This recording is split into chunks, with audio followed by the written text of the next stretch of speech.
District reporter ظفر عباس کی report کے مطابق پنجاب فوڈ اتھارٹی مسافروں کی خدمت میں پیش موٹر وے اور لاری اڈہ طعام خانوں کی special checking. Punjab food authority جنگ شہریوں کو صحت بخش اور صاف خوراک کی فراہمی کے لیے سرگرم۔ صفائی کی ناقص انتظامات اور ایکسپائر مشروبات فروخت کرنے کی بنا پر پنجاب فوڈ اتھارٹی ایکٹ کی خلاف ورزی پر جرمانے عائد، جبکہ متعدد کنٹین مالکان کو اصلاحاتی نوٹس جاری۔ D G Punjab food authority Raja Jahangir Anwar کی ہدایت پر پنجاب فوڈ اتھارٹی جنگ کی فوڈ سیفٹی ٹیموں نے لاری اڈہ اور موٹر وے کینٹین اور ریفریشمنٹ پوائنٹس کی اسپیشل چیکنگ کی، جس میں یقینی بنایا گیا کہ مسافروں کو صاف اور خالص خوراک فراہم کی جائے۔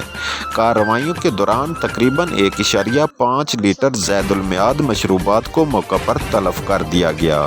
پنجاب فوڈ اتھارٹی کا اولین مقصد شہریوں کو صحت بخش، صاف اور ملاوٹ سے پاک خوراک کی فراہمی ہے۔ عوام الناس سے گزارش ہے کہ جہاں بھی جعل سازی یا ملاوٹ ہوئی دیکھیں، پنجاب فوڈ اتھارٹی کی ہیلپ لائن 1223 پر اطلاع دیں۔